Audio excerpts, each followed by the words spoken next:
École oyo ezali école est formée batu tellement ebeli ba autorité babima awa et puis bato baza nzinga libanda ya mboka na biso RD Congo et babima pe awa na école bozomona kaka oyo bâtiment bozomona oyo le oyo bisa pena bato tellement ebeli. Alors na ko talisa bino vraiment pourquoi l'État congolais bakotika école na biso na ba difficulté o tozomona oyo école ekomi quoi soki ndenge nini mais bana batangisaka bana eza école à l'État eza parmi ba ancienne école na commune na Kimbantseki awa loué o bozomona oyo koma lelo institut de la Tchango eza école à kala awa na panga donc bato bazana ba Belgique bato bazana ba France et bato bazana ba Hollande bato bazana ba Canada bato bazana ba États-Unis ba ibi école oyo eza bongo ya kala ya kosaka na kutu mais abota la bino moko mvula soki beti awa maye koma ko déborder érosion linge koma na école bana kelasi baye kotanga mais balali bapongi et ba professeur bavai na bango nanu balobi ke ba repesa bango cours après mais bientôt 12h soka 12h te betika pa mwana yebela ngonge beti mais entrer dans na bord porte ils ont bien té pour la rappel tout ça dans quartier mon quartier aux mystique au moins lobby kuluna bitumba et tout qu'on sort là aux porte à libaya ya biso yango oyo eza biso na biso suka ya makambo eleke bandeli mesiko yo ndetango na biso lelo eza lelo don't have to wait till tomorrow poto kende liboso tia kondima likolo na nyoso po mosika to wuti nini te to moni na nyoso to sali mekondi mekoli forever grateful I'm counting my blessing ba when you begin cause eleki mingi likolo na seko lekaba ute bandeli situ benga mabalongi always give thanks for the life I'm living the coming is like I'm watching a movie soki na kanisi bolamu na yo elekela ngai osali ya kokamo oduwa give in exchange koma koyebisa ngai liwaya so ndima pepo ngana zwa bomo ya seko elekela ngai give to Caesar what belong to Caesar ya bisolo kumuto pesa na nkolo obimisa ngana mulili opesa lilobo epelisa mwinda okomisa nzoto etonga makamu na koma komona kokamwa ebandeli pesuka nyoso tosenga ka esi osala bokitano ya bala ya mabana bilaka na ndima kokokisa nyoso pona ntina nanga ya mutuya yo pesanga ofiri nzambe tata esengo na ngai ya libela moninga na ngai ya mutima matoye yoki miso emoni minga kolobeza te otemeza temwe misale monani minga kolobeza te touti mosika esansal tokomi minga kolobeza te ya kolobeza te minga kolobeza te matoye yoki miso emoni minga kolobeza te otemeza temwe misale monani minga kolobeza te touti mosika. Bonjour, bonsoir très chers amis téléspectateurs, notre internaute, chaîne YouTube Yabisu et podcast. En tout cas, un grand merci à vous. Tombé Libino vraiment, bonne fête, bon nana, joyeux Noël. Donc, tout on a 2025 et l'autre côté ce qu'on a 2026 avec un telle idéologie et il y a un bokasi ya tata nzambe parce que belé ba otako tika biso na 2025 mais ngana yo nzamba kotisi biso na 2026 donc eza ba grâce eza ba ngulu il faut te remercier d'abord na kopesa pe ba sincères condoléances et na ba famille oyo ba uté bon ko bungisa ba ndeko na bango na 2025 et puis na pesi bongo ba topi ba feta ki lokola ba fête na bango ba anniversaire et donc ba joyeux anniversaire ba bon anniversaire et ba to ba saki bina mama bolamu et na 2025 ba o ba perda pe ba ndeko na bango na 2025 en tout cas tous alaka toujours fort, hein, tout ça toujours fort vraiment et n'a beaucoup sanzaminer ba mino kaka restez toujours branché et allez toujours s'abonner sur votre chaîne donc il y a ce podcast ASK besoin d'informations vraies avec un pacte na idéologie donc biso to kota pena partout to la Sabino to sepil Sabino ba abonné na biso ba téléspectateurs na biso en tout cas un grand merci à vous et ba to ba pesa biso confiance et ko banda mo bu o te bongo koleka il y a 2025 donc continuer en op na 2026 parce que tous en janvier ba fête sans necessité to continuer kaka toujours ba fête citobique et si la tu les 31 avec un partenaire idéologie.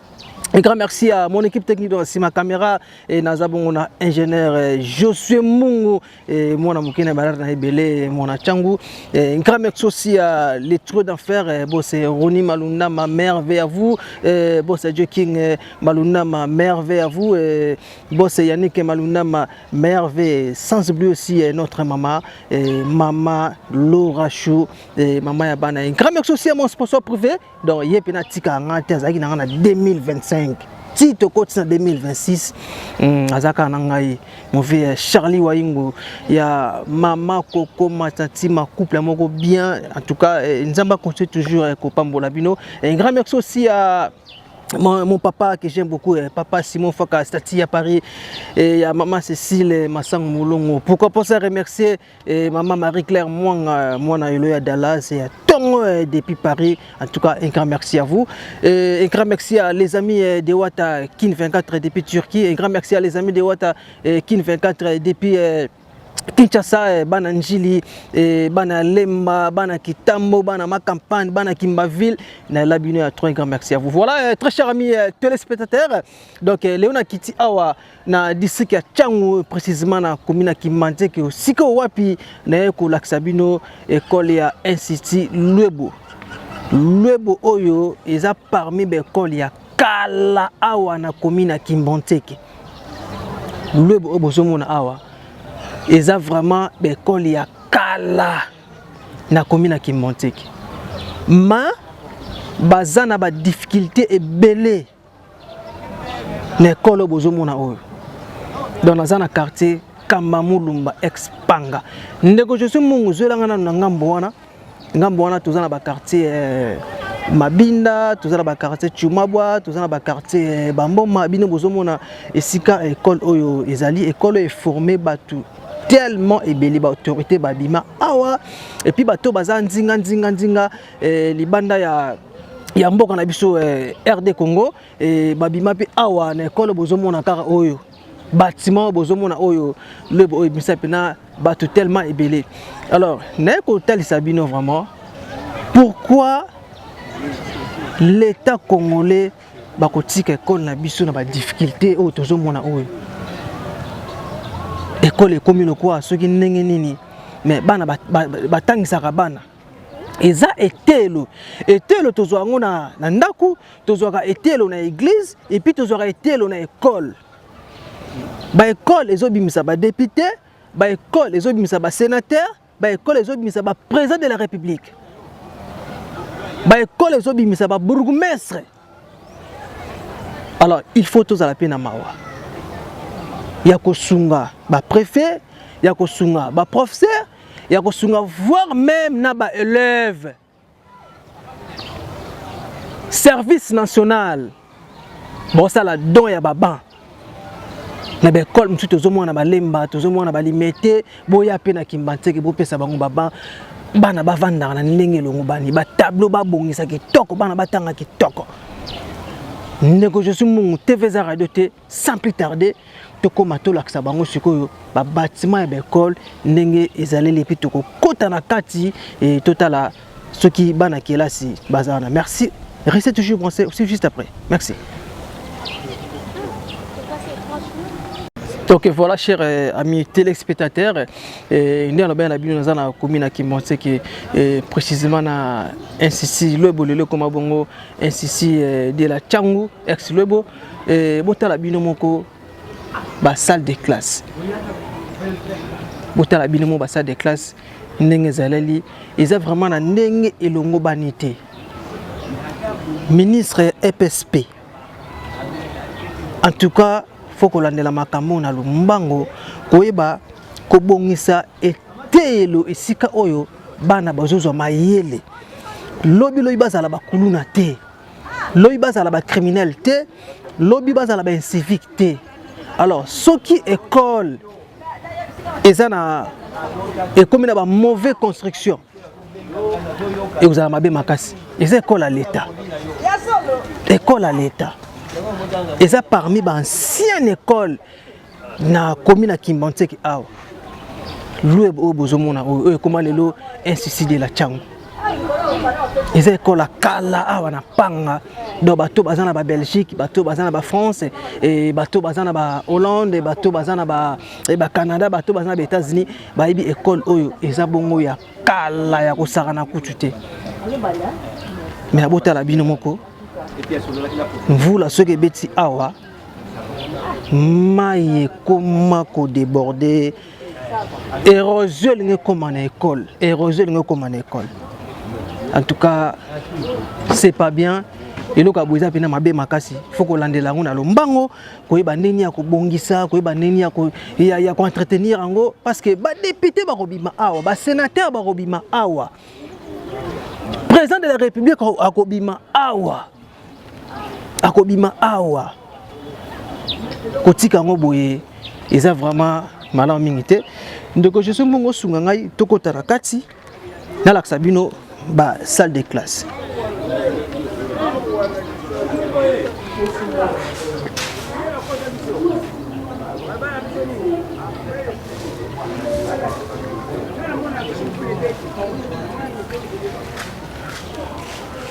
Voilà, je suis à l'intérieur de la salle de classe. Il y a le beau, na moni bana bavandi, balembi, je sais pas, ce pour na nini. Na sonona, monsieur, ça va? Il vient d'abord. Je suis à l'intérieur, hein? Donc je suis à l'intérieur de la salle de classe. Donc voilà. Monsieur, ça va? Ça va bien. Tu t'appelles comment? Kebado. Loukebado. Tu es en quelle classe? Première humanité pédagogie. Première Humanité pédagogie. Humanité pédagogie. Est-ce que vous avez des difficultés ici? Non. Non. Si tu dis bien, Oui. les professeurs sont bien. Oui. Mais pourquoi vous venez à moi comme ça? D'autres sont où? Là, reste à la maison. Pourquoi? Pour rien. Pour rien seulement. Il reste seulement à la maison pour rien. Alors là, tu vas dire quoi, c'est par là? On m'a dit À ceux qui ont resté à la maison, tu vas dire quoi alors? Aux ceux qui ont resté à la maison, rien faire, et ceux qui ont resté à la maison, tu vas dire quoi? on dit les fêtes, c'est continue encore. La fête continue encore? Oui. Oh, voilà, d'abord, l'émission la mission de côté française, elle appelle le côté de la lingala. Donc, pour compliquer mon entier, et tout sur la la lingala, pour ils allaient bien. Ah ouais, n'engue motangaka. Ba déranger rabino, na banzela, tant bozongaka. Té. Bozonga pena bien, va déranger rabino té. Si quoi yo, école à l'ouebo. Au monde a on n'engeni. Ba professeur ba tant que ça rabino bien. Kitoko pena. Ba difficulté ni bozana ngo. Moi, coco, c'est moi, mouké, c'est vous les bêtises, vous qui n'avez pas à l'aise. Tu n'as pas l'aise, mais si les gens n'ont rien, tu vas me Congo. Bah, mais mon Congo. Moi, mon Congo, quoi, ni? Moi, Tondi. Quand Edindi assez. Ah, yo, tu n'as pas ah, da uti na ngambo wana na avenue Masala. Avenue Masala. Avenue Masala, c'est dans quartier nini? Mangana. Quartier Mangana, d'accord. Autant à Sko awa. Sko tant ozoya. Pour le quoi dindi, vous les bétaki, mais tant et tondi. Ba mi mona mukongo. Vous avez pas uniforme kabut, hein? Vous pensez ça bon? Nangana pesa. Ah ouais, na tika na la classe. Ah bah otika ulia na classe. Est-ce que vous vendez vos points ni? Vous vendez vos points ni? Cours exaté. Cours exaté. Pas pour ça ba lembi na bon. Ah? Bava na bango. Ah OK. D'abord il y a 12h30 ça peut vous bien na bino. Et kota déjà bo est-ce que bana midi ba roya. Na limite. Eh ya pe na suki na bona ne. Ya. Ya na suki bona ne. Suki bona ne hein? Na suki bona ne hein? Ça va? Vous l'aimez le point? Hein? Pongi. Vous avez posé son nom d'accord? Hein? Vous avez un nom d'accord? Est-ce que vous avez la classe? 7e. Ok. Vous pensez à où ça dans la vie? Vous avez la nani? Hein? Docteur. Waouh! Il faut continuer classe Tina Souka. Comment papa nanyo? Héritier. Papa héritier. Bon maman? Merlin. Maman Merlin et papa héritier. Et je vous souhaite les meilleurs vœux. Quand vous allez dans Naku. Et comment on a dit bébé? René. Boussana. Boussala Renédi. Boussana. Boussana. Ok. Vous vendez où? Biela. Na biela na venini. Nela. Nela. Ok. Bakonza mboka tout à notre boye. Moi na oya biso azo penser que un jour abima docteur. Un jour abima docteur. Alors, et si ka bazo tanga ce qui est bien té mon moral na épée beba. Alors comme on a lobby moi on a commis bi bota. Mais ceux qui prennent la place pour tanga baza pena calme. À continuer à étudier à quelle université et tout là tia bani pe musala comme ko servir mboka na Congo. A comment servir mboka na Congo. Tala mwana muki bazo penser à la docteur. Pour Nicole lingo za docteur. Papa za munganga? Mama za munganga? Papa sala ni? Bilanga. Asala bilanga, bongo mama? Ateka na zan.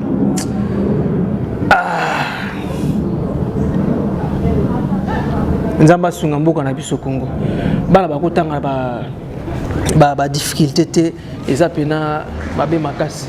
Ndeko joso yaka otala bana kelasi baye kotanga mais balali bapongi et ba professeur ba va na bango nanu balobi ke ba repesa bango cours après mais bientôt 12h. Soka 12h c'est betika pa mwana yebela ngonge beti. Mais entrer dans mon d'abord porte ils ont bien été. Pour ça la rappel tout ça dans quartier mon quartier aux mystique. Au moins lobby kuluna bitumba et tout qu'on sort là aux porte à Libaya. Porte à Libaya. Ils apportent à Libaya. Bano bayo karaté wana ba pecha ba peta mitu wana. Au mona ba obuka ba côté Libana classe. Ils appellent malon mingité. Merci à Ndeko Josué, la Bimisko Libanda. Na sur la pena quelques professeurs et aux la pena malon mingi. Donc tout ça toujours awa na un souci de la Tchangu ex Lwebo. Bino bomoni eza parmi les écoles ya kala na commune à Kimbontek. Lwebo obozomona oyo. Parmi les écoles à kala. Botala bino mona no porte. On a continué la deuxième salle. Porte tout est beaucoup là déjà. Porte ça ya kolongwa. Porte ça ya kolongwa. Boeza bien té. Boeza malamu mingi té. Ministre ya éducation. EPSP. En tout cas kolandela biloko yo. Les appena malamu mingi. Ndeko je sais mungu toko tapé na deuxième salle. Total ceux qui bana bazali. Ils appellent malamu mingi na continue na deuxième salle.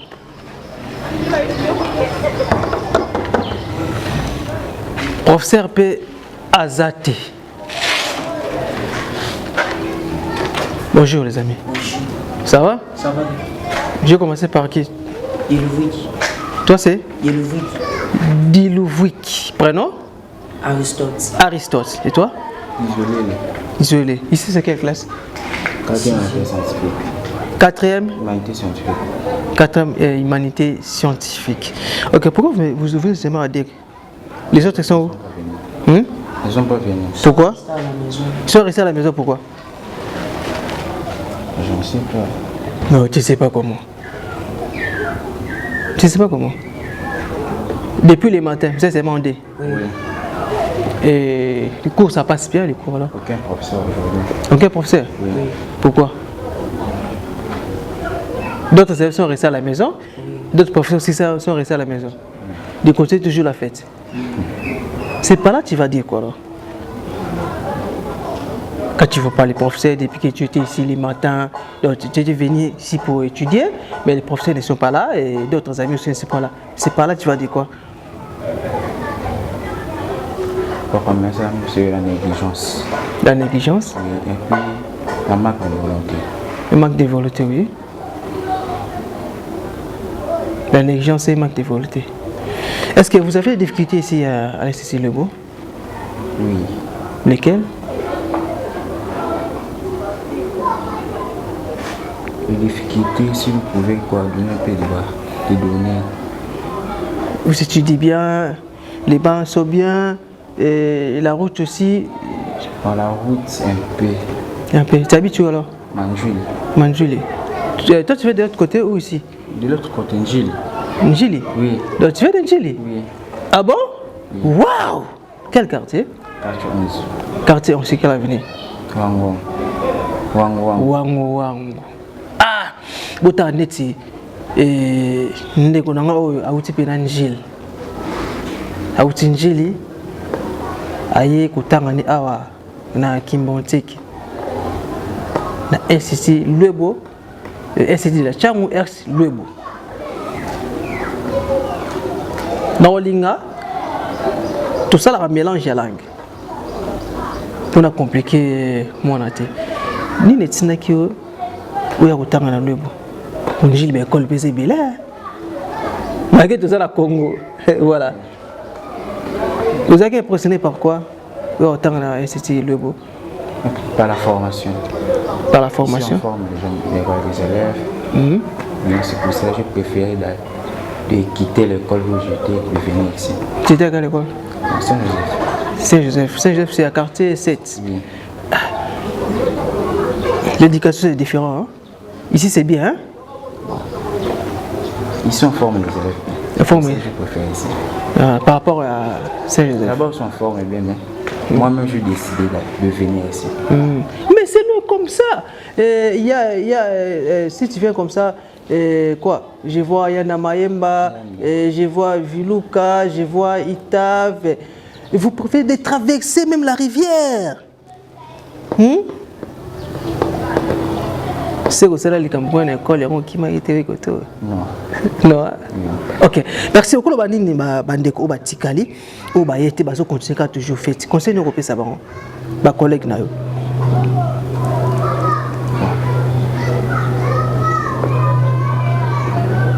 Le conseil que je peux donner, c'est si dans la vie vous commencez par la négligence des choses, donc vous finirez toujours par perdre. Ok. Donc, au lieu de se rattraper dans le futur, c'est maintenant que l'avenir se prépare. Donc, de laisser d'abandonner la négligence ainsi que les professeurs. Soyons tous dans l'unité et travaillons. C'est très important. C'est qui encore? Désolé. Après ces messages, c'est vraiment important. C'est pas ce qui a mis par Koba qui ça. Le message vient, mon frère vient. Ah! Dans ma petite pédale, on a parlé. Na ba mola qui s'y fait, on a parlé. La fête continue. Le Koba ça n'est pas par rapport à la négligence et les professeurs, c'est tout. Et puis, les collègues ont vendu des petits canaux. Et là, on a un Kaïsa et pas un professeur. Il faut pour ça, na volonté, il y a des biso bako. So biso to sacrifier ko kiti ka banda ko na biso ko ya awa. Ezate pour to sakana mais to ko zo formation. Yango bango faut ba zaper na bolingo ya ko transmettre quelque chose c'est pas na biso.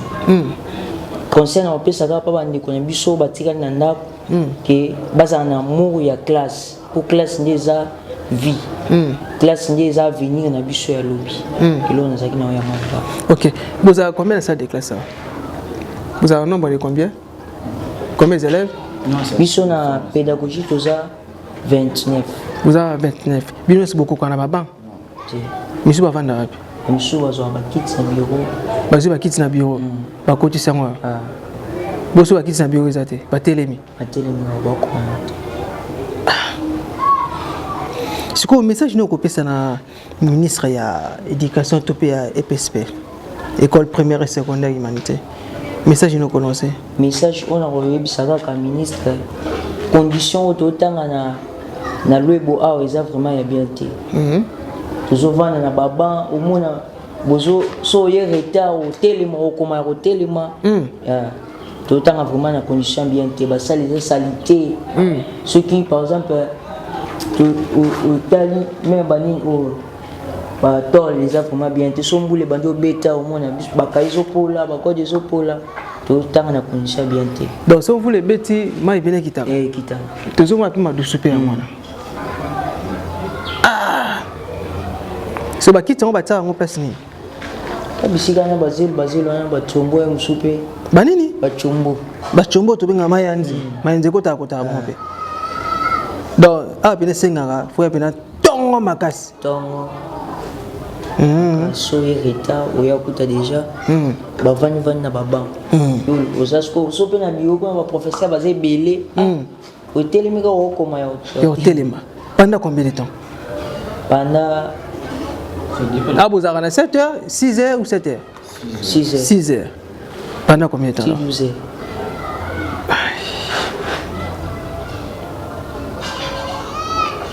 En tout cas, ils ont vraiment ma makasi qui montre que Bazape na capitale.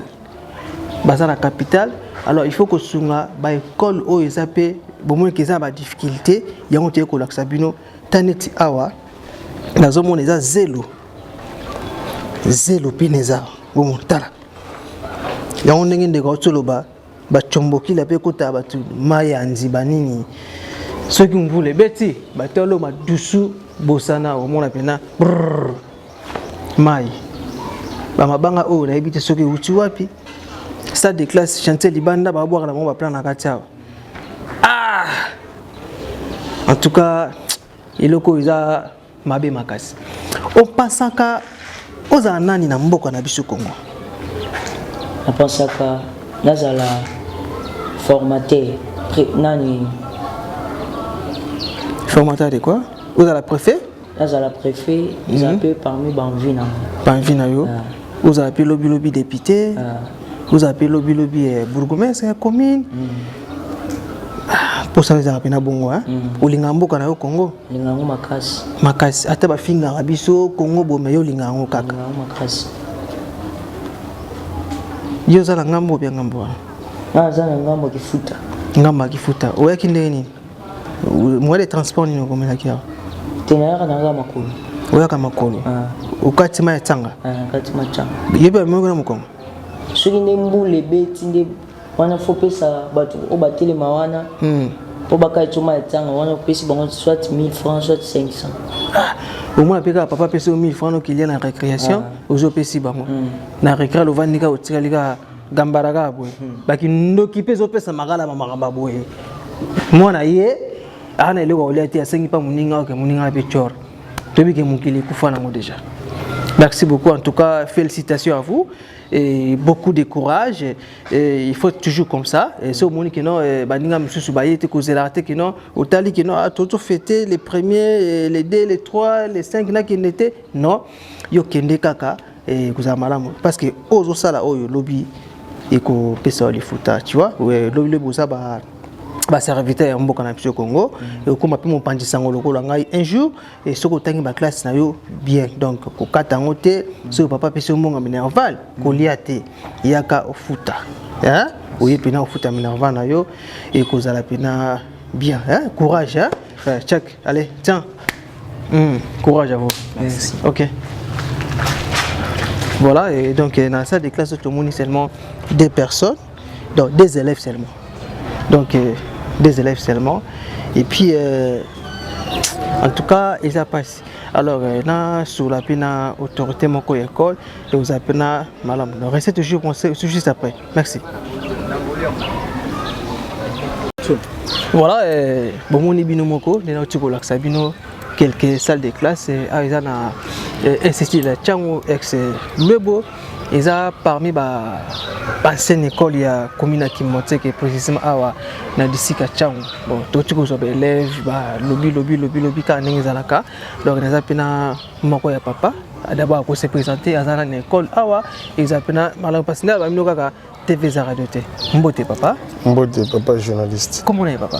Comment on est Jean-Pierre Landa Mukies. Papa Jean-Pierre Landa Mukies. Alors mingi benganga JPLM. Papa JPLM.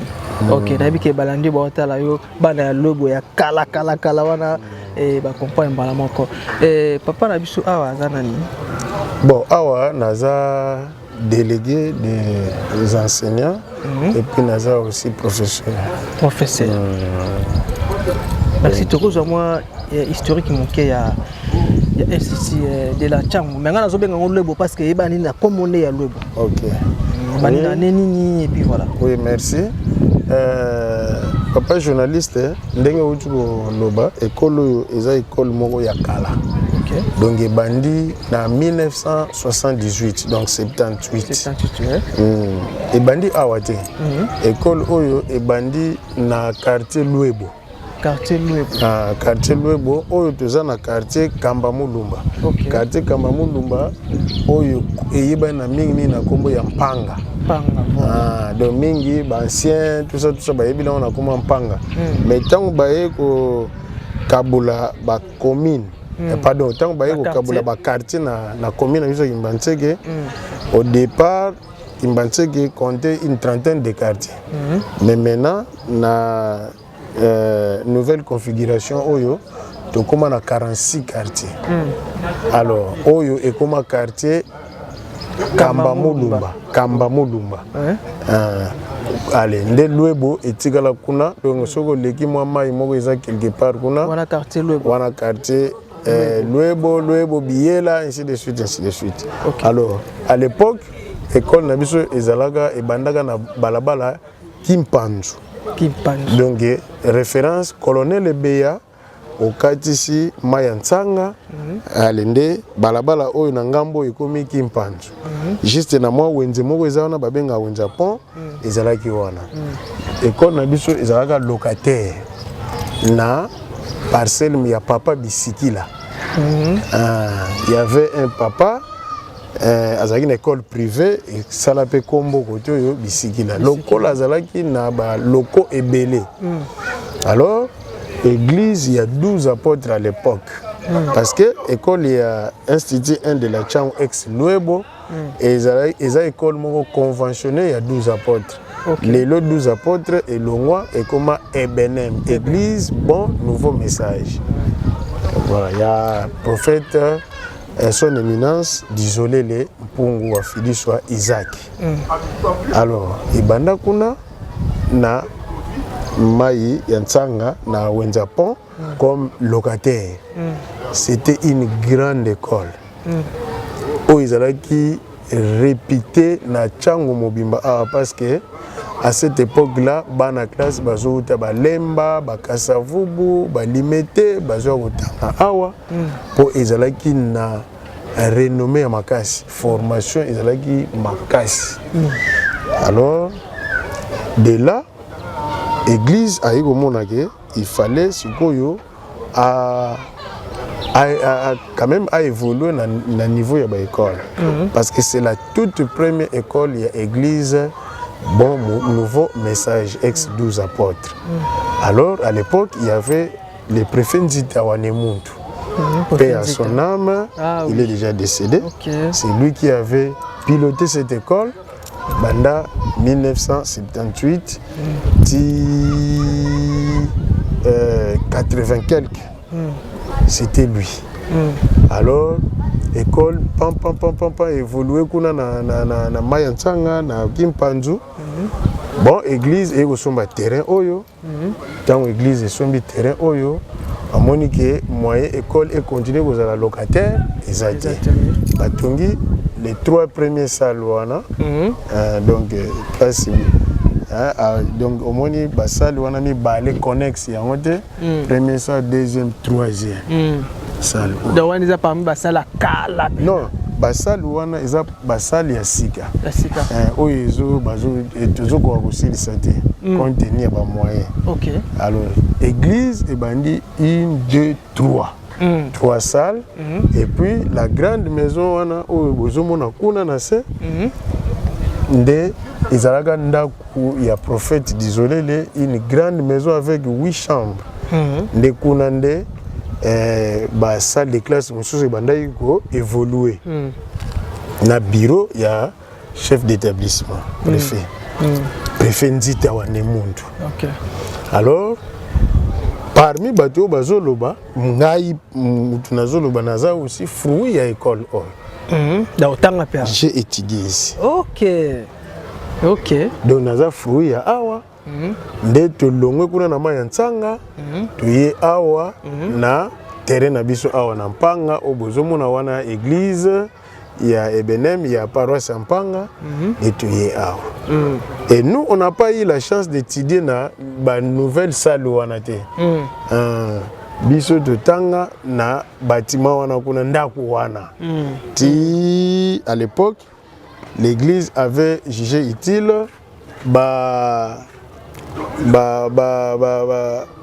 élevé préfet Nzita wane muntu na rang ya conseiller résident puisque l'église avait déjà une vision ya kozana ba école alors il fallait déjà un conseiller résident au yazala likolo ya ba préfet pour comme atala comment ko mema makambo ya ba école ya ba etelo na niveau ya église nde ba yego tinda préfet Bianda Tansimouf Justin préfet Bianda yende siko mudayi ko remplacer awa en tant que préfet en remplacement à préfet Nzita.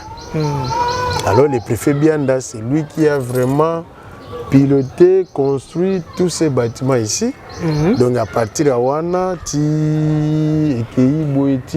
Boye, c'est le préfet Bianda. Et le préfet Bianda, c'est le préfet qui a fait le plus longtemps possible à Awa, parce qu'il a dirigé cette école pendant 20 ans.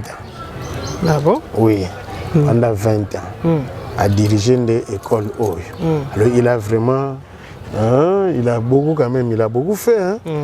Il a beaucoup fait, il a construit. En tout cas, l'école les qui vraiment renommée dans les mois au Sanade. Parce que, bisous de Silici, Toki par-ci par-là, Toki de Saliba Université, Tangi par-ci par-là, tout le monde est bon.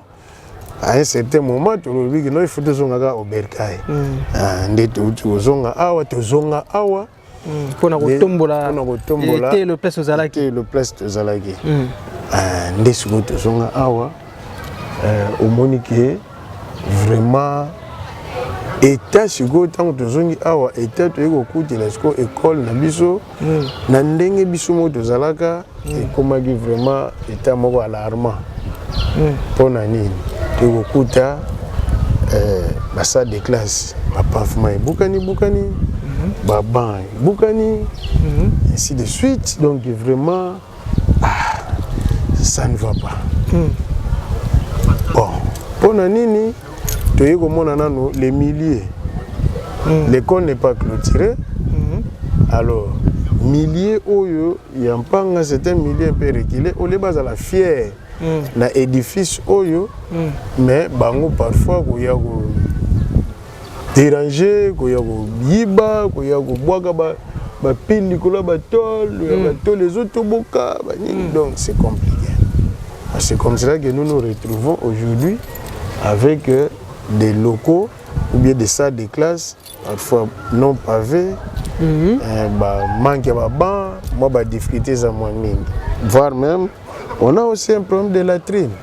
On a un problème de latrine. Donc la latrine pour la bonne classe est la latrine pour la bonne classe est moi 2 pièces c'est ça bon toujours c'est des biens on va biso ba personnel ba gens bon quelques grands élèves 5 fonds là pour payer accueilli mais pour les petits bon ils se débrouillent par-ci par-là bah la tribu exact bah option ni nezana bon awa tango to bandaka tango école bandi na maya ntsanga kuna ezalaika na pédagogie OK pédagogie et awa bon préfet bien d'attendre aye komona que non il fallait quand même abakisa option mususu aye ko sala commercial et administrative à l'époque parce que pour le moment et comment commercial et gestion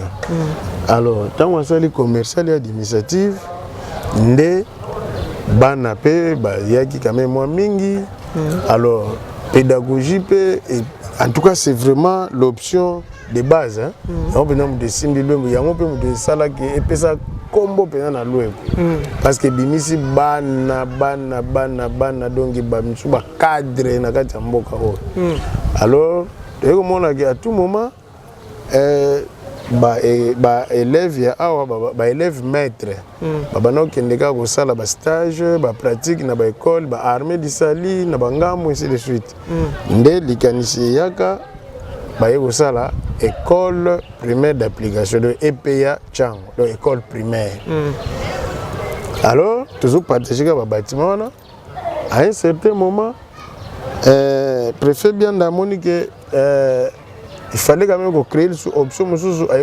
l'électricité. Quand on a l'électricité, bon, le la église, comme il a besoin que il y a la peine à l'école et belé, l'église a décidé que c'est une école nabiso en 2 directions. Donc il a commis institut 2, bisous de Tigana institut 1 de la Chambre. Puisque tu crois qu'on continue à combo ya loué beauté pour nani parce que on a ezwaka combo ya quartier non awa pe fallait à la institut soit institut Mpanga oui OK mais ça ne pouvait pas continuer avec cette même dénomination là comme bon les autorités ont raisonné ont réfléchi bah monique non on donne seulement combo ya district comme nous sommes na district ya Changu à tout Changu kaka institut de la Changu OK et ko banda institut de la Changu et longo et basculer na donc Lwebo et basculer na institut de la Changu après tant que ba scission et bandi ko diviser ba école et bandi de sikoyo et ko zosiko tant comme et boti deuxième direction donc commercial et comme à part allez pédagogie tikali à part na électricité de pédagogie lokola yende mama mutaboti deuxième direction il y a une dénomination institut 1 de la Changu kona commercial et tigal institut 2 de la Changu alors toujours évoluer maintenant les nouveaux nommés préfets mususu kuna ba autorité mususu na deuxième direction mais nous partageons toujours les mêmes bâtiments alors et comme on a dit bon à un certain moment, les préfets qui étaient venus à Moni, mais la deuxième direction à Moni, toujours commercial, a joué mécanicien, il y a créé une option. Il y a une option telle que coupe couture, construction. Quoi ça mécanique générale donc en plus il y a mais difficulté tout ça on a difficulté de ba loko ba option on a eza ebele mais toujours partager ka ba loko moko alors eza na ba classe mususu ndenge ba lobaka bazozo ya ba cours à tronc commun bosangisi bana or eza pendant normalité comme si tu na école à kala o ya vraiment donc difficulté de tout ça nango yango wana donc toujours senga na ba autorité o bazolanda biso lelo ba autorité o bazolanda biso na ville ya Kinshasa na RDC Mobimba na diaspora oyo ayebi kaza mwana ya Lwebo ya kala et qui a une opportunité ya kosunga école to akoki kozala na opportunité ya kokutana na baorganisme oyo basungaka baécole akoki bongo kokanga motema te abeta porte par-ci par-là basunga école oyo totangeli oyo eforme biso donc mbela wana eza kaka adressé na bacollègue oyo basilisa na Luebo te mais na bakambi pe. Nous avons notre Mineta il y a éducation nationale, ministre d'État, maman Malou, Raissa Malou. A koki pe ko kanisaka pe ba itelo ya périphérie lokola oyo. A koki ko kanisa parce que d'abord les problèmes awa to comme na problème ba effectif pour nani accessibilité pour na kolongwa makadam ko yeti awa accessibilité eza mobulu. Et puis phénomène ya kuluna bazo ko tatina école bazo ya tala ka école eza non clôturé oui donc parfois bana na récré moi na mega ko baluka na sima kuna oyo kaka mwana zo ba boto nga donc insécurité alors face na ba dilemme wana nyustu excusez comment to kozwa bana ebele bana bazo banga pour accessibilité eza moke alors tokosenga na général Kasongo Kabwik tozomonaka par-ci par-là bazopesa baba bazodote baekole na service national SN soki bakokokanisela biso mpe donc vraiment chaîne na bino eza lokola couloir moko boye to courroie de transmission pour message oyo komela général Kabwik ke biso awa tozangi d'ailleurs bino mo bomoni c'est la difficulté makasi ya baba vraiment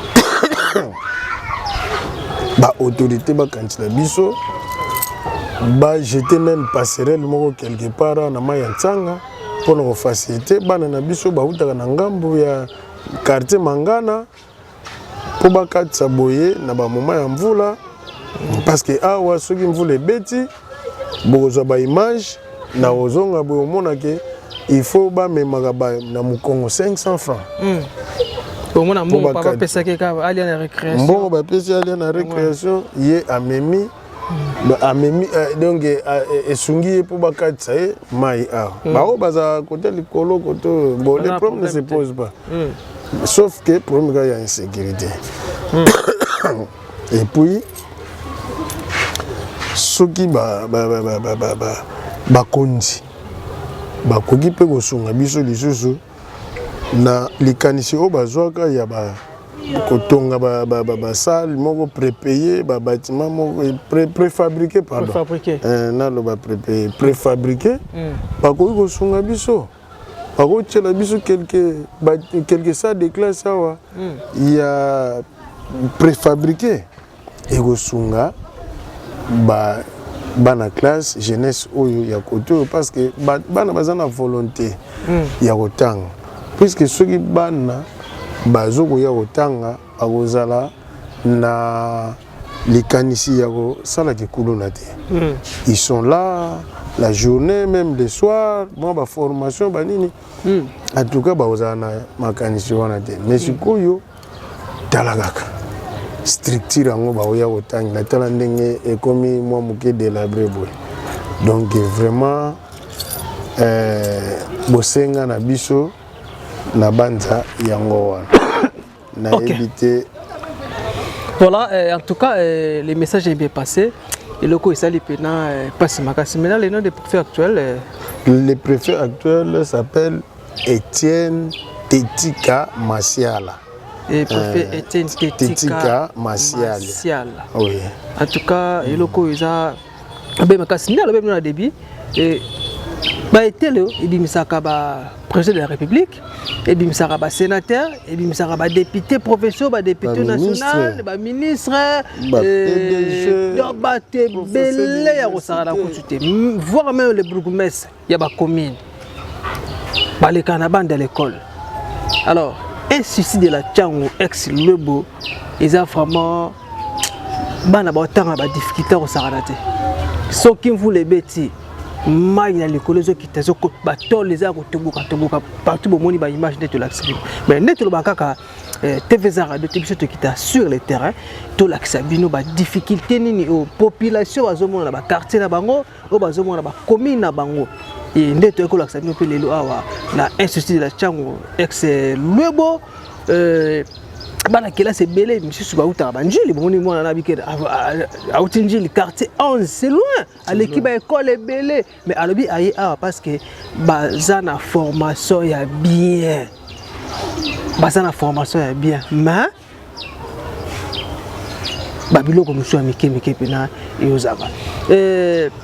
Chef, bon professeur, monsieur Loba était dans la classe, qui va professeur, monsieur Batiga, on a parlé, la fête continue ou comment? Non.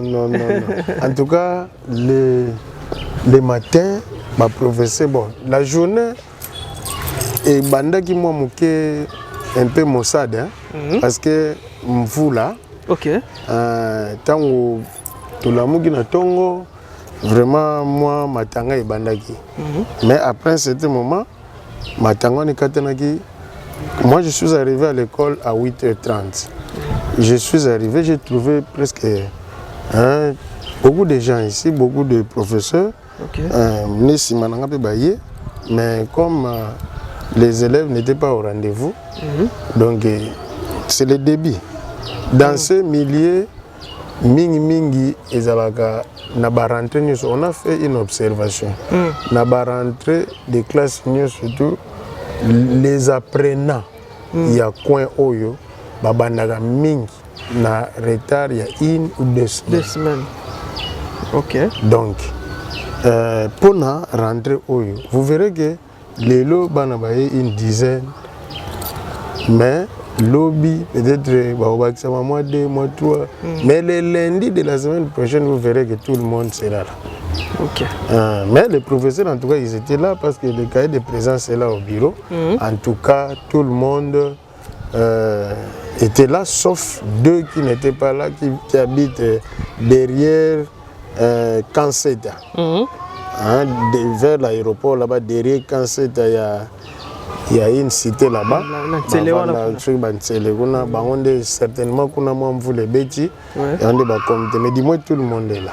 Okay. Merci beaucoup, très cher ami téléspectateur. Et donc, nous sommes dans la Binokaka, tout qui est Arawa, tout l'Axabino, comment, tout le monde est la Bino de Bobengaki, tout le monde a sous école la biso, le beau a difficulté ni bazanango, et Bokindenge chef à Outiko le Batuka, le coup est salinga passe. Donc, j'ai des larmes aux yeux, et comment on a vraiment ban bazo temps à la salle de classe, na ma belé, paf ma ezate, mais ça, école moko ya kala liboso ya yanda maemba. Est-ce que oui, depuis yanda maemba, 90 quelques. Voilà. 90 quelques. Mais biso toza awa depuis 1978. Donc école oyo ekoki, donc eza école moko oyo ezalaki ko défier même. Collège Bonsomi à quartier 4. Okay. En pédagogie, Madaïla, c'est tout.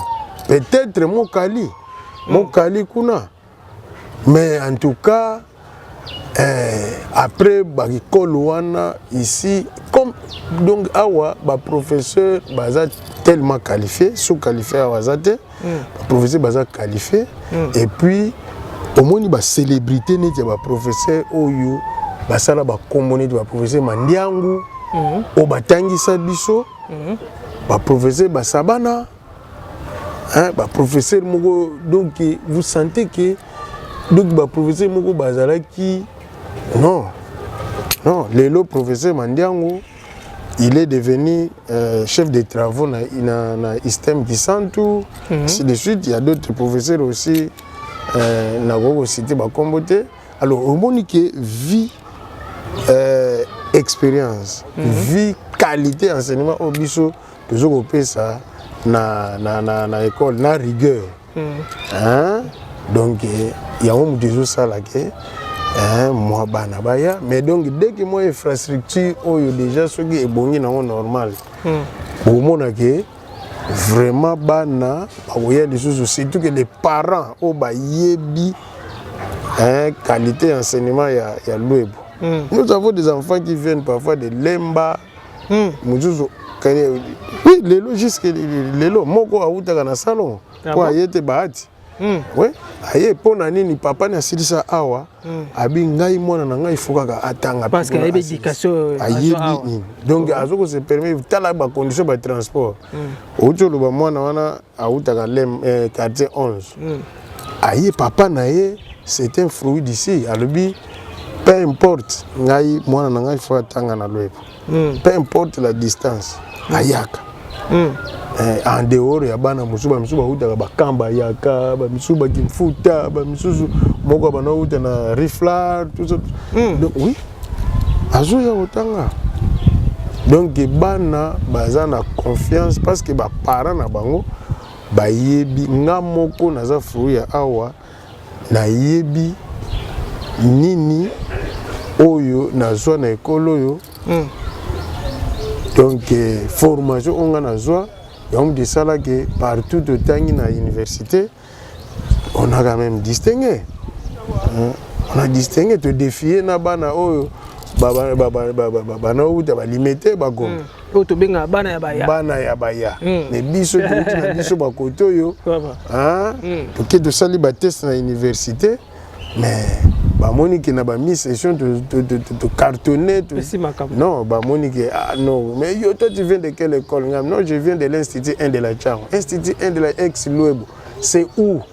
Non à Kimbanche bana mozo to tanga na bango na ba université ba yebi utu Kimbanche kete il fallait qu'on expliquer. Oh non, moi je connais seulement quand vous partez à l'aéroport tout ça. Non, dès que vous arrivez à la première entrée à ce moment-là qui mbout des alagate premier entrée on a dit l'eucalyptus wana donc ba tu bazo ba Kimbanche c'est où? Luebo c'est où? Donc c'est compliqué.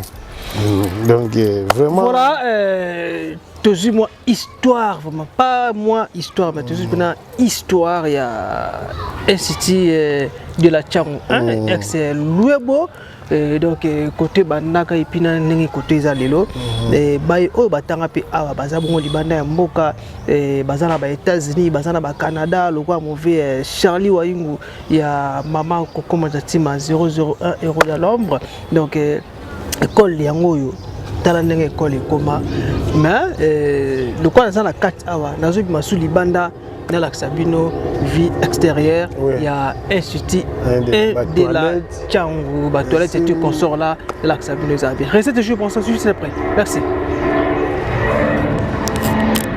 Voilà, très chers amis téléspectateurs, donc dans la awa na bureau il y a préfet donc Moutazo Kamabongo et ceci de la Tchangou 1 c'est le beau Toki Bongo bana classe ne ba uti koloba monsieur bazo continuer ba fête et puis d'autres élèves aussi ba bikino quelques professeurs ba été probablement bon on est dans hôtel koloba vraiment institut de la Tchangou 1 ex le beau et bimisi ba tout tellement ébélé et ça parmi les kolo ya kala awa na commune qui Monteke donc ba téléspectateurs ne bomona o batanga pe na Luebo moi bandeni ya ko sala pour que école na bino ezonga vraiment ndenge ezalaki donc mingi koloba eza susute to kana préfet to solo ka moi minute moka moke et vous appena malam mingi mbote préfet. Merci beaucoup. OK, d'abord c'est présenter comme bonani parce que mes élèves me sont azomona donc voilà. Moi préfet Étienne Tetika. Préfet Étienne Tetika. Voilà, préfet Étienne Tetika, ça déjà combien d'années depuis que vous avez préfecture? Bon, Naza préfet depuis 2004. Ok. 2004, mais Awa, deuxième fois na yende yango. Donc Nazala ki liboso Awa de 2010 jusqu'à 2015. 15 et puis ba permita kinga. Alors ba uti ko rappeler nga lisusu na zongi Awa na 2023. 2023. Donc, troisième année depuis la zone. Ok. Merci beaucoup, préfet, chef. Ndenge bato bauti koloba déjà libanda ba difficulté oyo bomona awa na école na yo oyo zokamba bato les a kotoboka basa de classe mususu za non pavé bana baotanga na ba difficulté alors tant mona biloko bongo olobani na bakonzi. Bon, merci pour l'opportunité aujourd'hui. Na niveau ya musala tozana donc tozana ligne de conduite. Okay. D'abord problème il y a accueil. Normalement accueil ya bana il faut ezala malamu. Alors tozana bâtiment oyo ndenge bomoni yango et tongami na lingomba ngomba tongi yango ça fait très longtemps. En principe eloko ya monene ezali nde ko maintenir yango maintenance ya bâtiment oyo d'abord kosilisa yango et puis maintenance na yango ndenge bomoni eza bâtiment ya kala presque biloko nyonso eza ya kobeba construction ba classe bâtiment eza nango bien sauf qu'il faut kosilisa yango et en dehors il y a ba infrastructure ndenge enseignement ezali kosengela mikolo yo standard international eza que normalement partout ba infrastructure il faut ezala ya malamu ya bien ba salle de classe bien pavée bien éclairée bien couvert et puis accessibilité ezala peu malamu. Sauf que place tozali awa toza un peu enclavé. Donc eza moi pas si pour mutuka même mutuka po ekoma eza facilité banzela nyonso ebeba donc ndenge toyebi nzela ki manseke po longa kaka Sainte-Thérèse comme cimetière awa ki maseke cimetière c'est pratiquement un calvaire. Alors sikoyo même bakonzi eza moi pas si pour mokonzi azwa mutuka na ye aya koma ti awa eza moi pas si. C'est comme cela que tozo bunda na ndenge oya muke tozwaka pona ko bongisa école muke lokola ndenge nazonga ki awa nakuta ki ata ban ezala kité ban nyonso ezala kité donc bana po batanga il faut to louer ba kité mais to bundi na kanisi bomoni mwandambo ba ban e koti na ba classe tozo kofutaka muke ko salisa yango ko futa mbongo.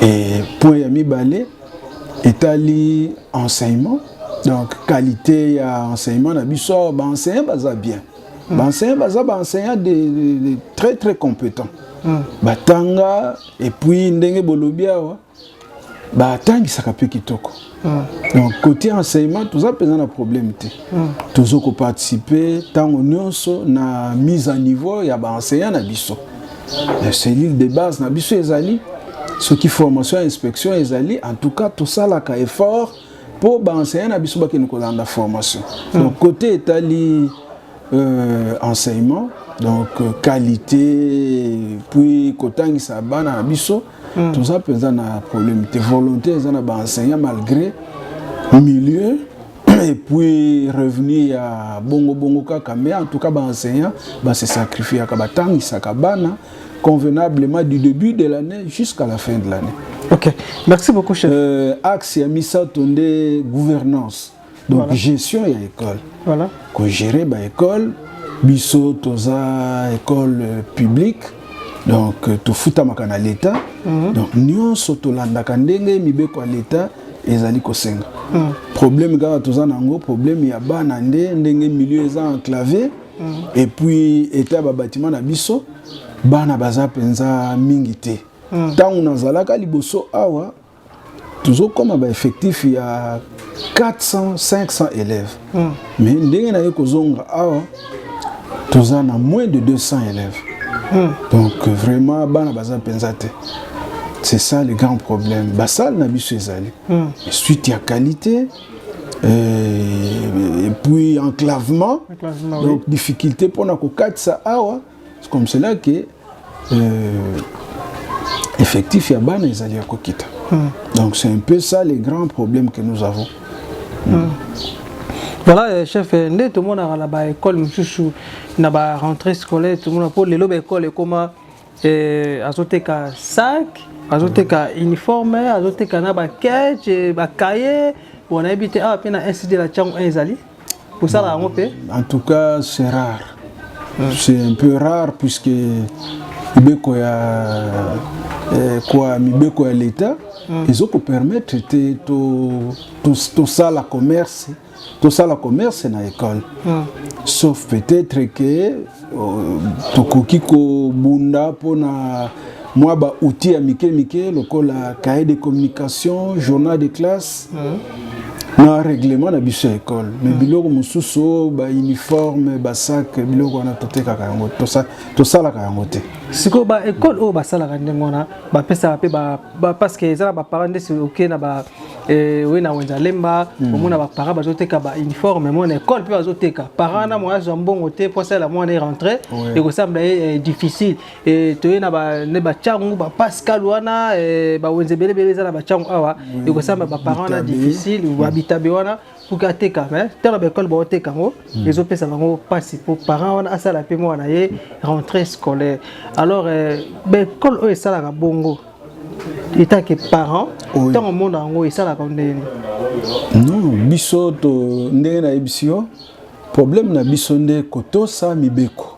OK. L'école ba école publique ezali, ba école privée pe ezali. Alors ba école privée bazana ndenge na bango basalelaka. Biso toza été à l'État, tokolanda ba instruction to mibeko à l'État. O l'État ko autorisé to sali yango. O l'État zali ko pekisa to ko sala yango te. Il faut ko tosa. O basala ka yango moyen to ko juger bango ezalité po to yebite organisation na bango ndenge ezali. Donc eza problème ya ba parents ndé puisque voilà, chef, na ba difficulté nyonso oyo buzana mo awa na institut de la Tchango 1 ex Lwebo message ni ko pesa et pas ya ba konzi. Bon, d'abord tous allons remercier organisation les alliés en place puisque au moins année oyo. D'ailleurs, depuis un certain temps, tout le monde a que Bakonziamboka, bazoko ko zoa biteyolo na ndenge ya malamu, bazali ko tonga biteyolo ya sika, bazali ko équiper biteyolo, et puis même ko bunda po ete bana classe batanga kat na mboka na biso. Alors tozo senga kaka que na bakonzi nyonso oyo bazali ko gérer bitelo ba oyo bazo ko gérer bitelo kaka te, même ba oyo baza na bonne foi baza par-ci par-là na Kinshasa tozo senga que ndenge bazo kanisela bitelo epai na epai bakanisa biso pe awa na Kimbanseke na Mpanga biso toza na Mpanga bakanisela biso pona ko réhabiliter école oyo eza lingomba nde atongi école oyo na fonds propre sauf que lingomba eza asbe qu'est-ce qu'on dit association sans but lucratif donc toza na fonds ya mingi te pona ko maintenir etelo oyo.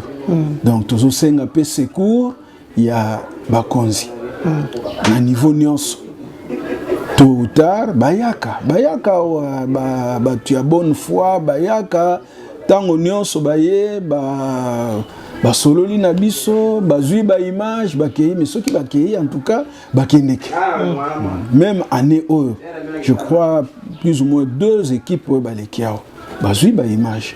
Okay. Sauf que c'est toujours sans suite. Donc c'est comme cela que était le nabiso, ils a été le ya lingomba ya Ebenem, Ebenem KCC. Ok. Alors lingomba azana par nae, azana makoki nae, asali effort pour na kosunga l'État. azobunda malembe na niveau na ye. Mais ceux qui tozui pe secours ya bakonzi ya mboka ekozala esengo mingi.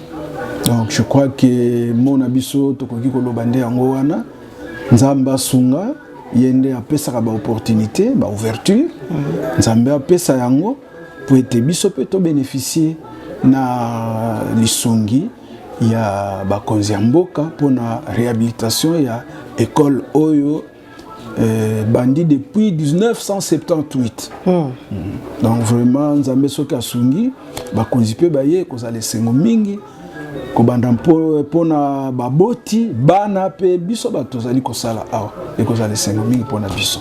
Ok, merci beaucoup. Remercier pe bino presse, c'est quelle presse encore? Podcast. Oui, te remercier bino na koya awa, c'est difficile, je dis bien, c'est très difficile. Bomoni nzela, même nzela pona kokatisa awa ekomi pasi. Érosion ememaki nyonso ezalaki awa pona ko maya ntsanga ezalaka na sekuna, donc koleka kuna ekomi problème. Mais pour se sacrifier, tozo ici merci na nzambe akanisela bino pe na mingi oyo ezangi bino. Ok. Presse na bino ekende liboso. Merci beaucoup Bibiso pe te remercier bino na ndenge boya Bibiso na kati ya lopango na bino. Voilà, merci très cher ami téléspectateurs, donc restez toujours branchés sur votre chaîne et en tout cas il y a message pena ekota na ndako ya bakonzi et koyeba ndenge ya kosala babongisa pena ko tonga nde tozomona bazosala ba réhabilitation ya école monsieur za par-ci par-là awa pena institut de la Tchango 1 ex lebo soki pe babongisi yango ekozala pena malamu mingi nayebi ke biso tokotaka partout nde tolobaka na bino kaka. Merci beaucoup, restez toujours branchés juste après. Merci. Et voilà, très chers amis téléspectateurs, donc nous sommes abino tout ça d'ici à Tchango, précisément dans la commune qui m'a dit que nous avons une école EP1 de la Tchango, ex Lebo. En tout cas, basé ma difficulté au Sakanate. Bon école et telo ne la belle nous ko bimisa ba député et ko bimisa ba molobe loka ba biso et ko bimisa ba ministre et ko bimisa ba te belé mais soki eza na encadrement bien te et ko zapena mabe makasi bazana ba professeur moko et baza très compétent et loko bazolela kaka eza kino ba réhabilité yango donc ko bon c'est école wana et vous appena malamu mingi puis nzela et sika o na ko laksa bino eza bongo rivière Tanga, déjà bon rivière Tanga awa bana classe ava ba mata ba kinetelo il faut ba me bon na mi Congo 1000 francs 500 moi tant sous para pesa que 500 ou 1000 francs là et pour ka kinegolia mais tant ya awa j'ai de mon Congo mongo na e EKI. Donc en tout cas il oyo ekota pena ndako ya bakonzi en tout cas koza pena malo mingi donc mingi lo na kikolobela bongo difficulté za bongo na institut la Tchango 1 ex école lobo il wana donc pour ngana bino to suki na biso vraiment awa. Un grand merci à mon équipe technique sur ma caméra na zalaki bongo na ndeko ingénieur je suis mon Tchango Lisonzambe. Donc un grand merci à vous pour cette belle image. Un grand merci aussi à l'électro d'affaires boss Roni Malunama, boss Joking Malunama, boss Yannick Malunama, batumoko bien sensible aussi maman Laura Chou. Un grand merci à maman Marie-Claire Mwana Elo Dallas et un grand merci à vous pour votre soutien. Un grand merci à mon vieux trésor lieutenant de l'homme à 500 000 valise à Bilamba. Il y a maman Laetitia Kandolo. Un grand merci à mon papa Simon Faka Stati à Paris. Un grand merci aussi à mon vieux Ben Mal le Gaulois depuis les États-Unis d'Amérique. Maman Cécile, un grand merci à vous. Un grand merci aussi à les amis de Watakin 24 depuis Turquie. Un grand merci à les amis de Watakin 24 depuis Kinshasa. En tout cas, je conseille à Binobo s'abonner massivement sur votre chaîne. Ok, tiens la cloche de notification.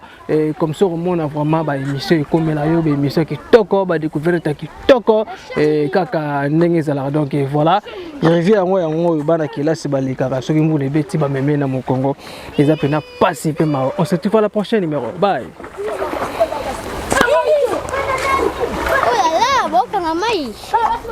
Baba,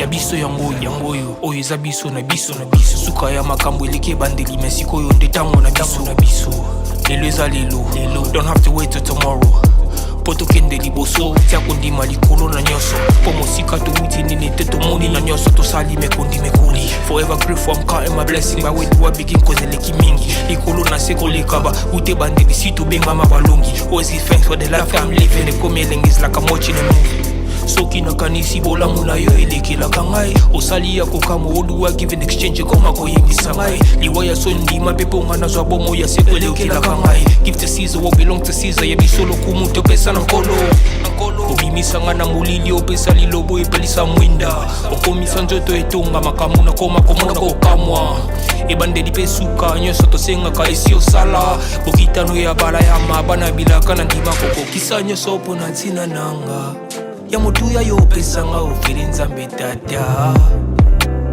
esengo na ngai ya libela moninga na ngai ya motima matoye eyoki miso emoni mingi akoloba eza te motema eza temo emisala emonani mingi akoloba eza te touti mosika esansal tokomi mingi akoloba eza te yakoloba eza te mingi akoloba eza te matoye eyoki miso emoni mingi akoloba eza te motema eza temo emisala emonani mingi akoloba